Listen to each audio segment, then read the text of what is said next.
there's not much of that bushing left.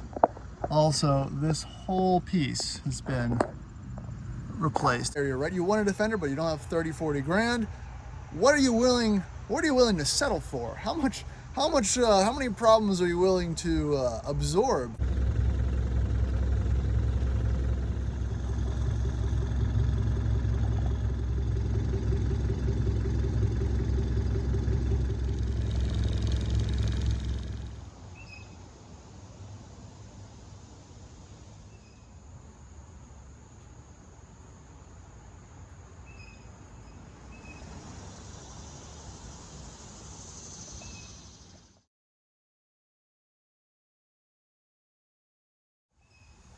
Howdy, and welcome back to the Addicted Motors YouTube channel.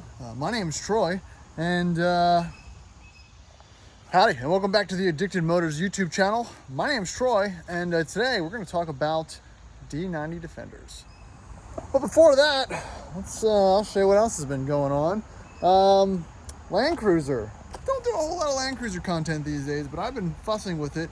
I had a smell, kind of a damp smell. Started feeling around the carpet area, and it was definitely wet. So the first thing I did, and I was actually correct in this assumption, is check out the sunroof. And the supercharged L322, just got it back from about a 700-mile trip up to Pennsylvania to our cabin. Did some light off-road. Didn't really do a whole lot of filming. It's kind of tough with the kid and everything like that to get some decent content in. Yeah, truck did great.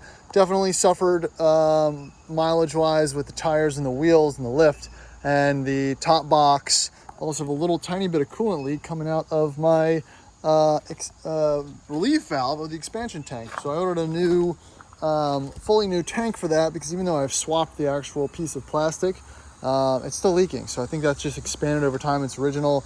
I get the check coolant warning light because of the sensors inoperational, so we'll hopefully fix that. But that's not why you're here, and if you're new to the channel, please like, subscribe, check out my other videos. I've got hundreds and hundreds of the Land Rover themed and other auto manufacturer quick fixes, tips, all that fun YouTube stuff. Check it out, and subscribe if you don't mind. But no, you're here because you saw this in the thumbnail. And yes, I know this isn't a Defender channel, but you can't run from the appeal. It's the air-cooled 911 in the Land Rover world, and I finally got my hands on one to test and to run through, because it's pretty popular these days, as I think the market of full custom $200,000-$300,000 Defender builds kind of cools down, the COVID craze cools down.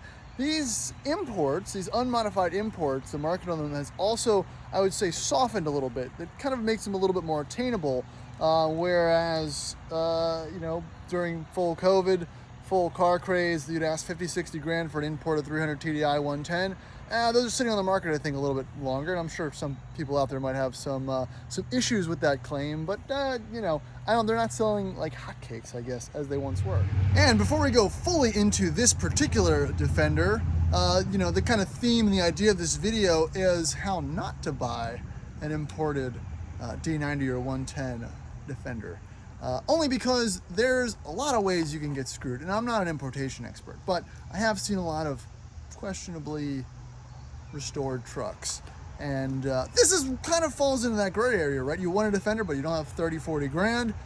What are you willing to settle for? How many problems are you willing to absorb? Cheap Defender. So again, that's the buzzword. I mean, there's nothing like the appeal or the allure of a cheap Defender. So let's talk about cheap Defenders. And is it worth it? And is it something to roll the dice on?